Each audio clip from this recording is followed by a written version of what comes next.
শুরুতেই দেখিয়ে দিচ্ছি ভিউ রিপোর্টে যখন আমি ক্লিক করব তখন দেখুন আমি ইউটিউব 687 ঘন্টার উপরে ব্যবহার করেছি লাস্ট 29 দিনে।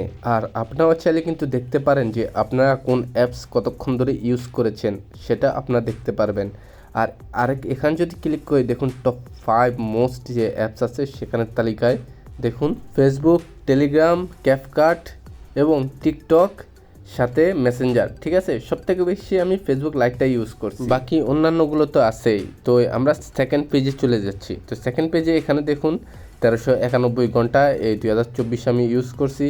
তো এখানে আমি হিসাবে ভালোই আমি ঘন্টা এখানে ওয়েস্ট করছি। তো যাই হোক, তো এখান মানে এই অ্যাপস দিয়ে আপনি কোন অ্যাপস কতক্ষণ ইউজ করছেন এবং 365 দিনে কত আপনি গান শুনছেন, কতক্ষণ সময় নষ্ট করছেন, এগুলো সব কিন্তু দেখতে পারবেন এই অ্যাপস দিয়ে। আর এই অ্যাপসটা কীভাবে পাবেন আপনি এবং এই চমৎকার অ্যাপসের নাম কি সেটাও আমি বলে দিব। ভিডিওটি শেষ পর্যন্ত দেখতে থাকুন। যারা চ্যানেলে নতুন আসছেন অবশ্যই চ্যানেলটি সাবস্ক্রাইব করবেন যদি সাবস্ক্রাইব না করে থাকেন। ঠিক আছে, তো এখন দেখাবো যে কীভাবে এই অ্যাপসটি ডাউনলোড করবেন। আর ফিচারগুলো আমি দেখিয়ে দিয়েছি, যতটুকু সম্ভব দেখানোর চেষ্টা করেছি। তো চলুন অ্যাপসটি আমরা ডাউনলোড করে নিই। এখন ডাউনলোড কীভাবে করবেন সেটা দেখিয়ে দিই।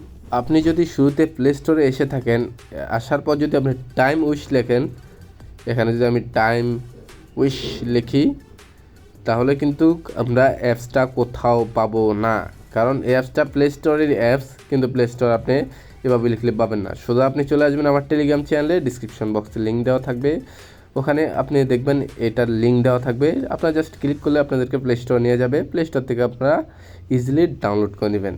ডাউনলোড করার পর আপনাদের থেকে পারমিশন চাবে, পারমিশন চাইলে আপনারা পারমিশন দিয়ে দিবেন। তারপরে আপনারা দেখতে পারবেন যে কোন অ্যাপস আপনারা কত ঘন্টা ব্যবহার করছেন বা কত ঘন্টা ইউজ করছেন সেটা আপনারা দেখতে পারবেন খুব ইজিতে। আর চ্যানেলে যারা নতুন আসছেন অবশ্যই সাবস্ক্রাইব করবেন, আগেই বলে দিই।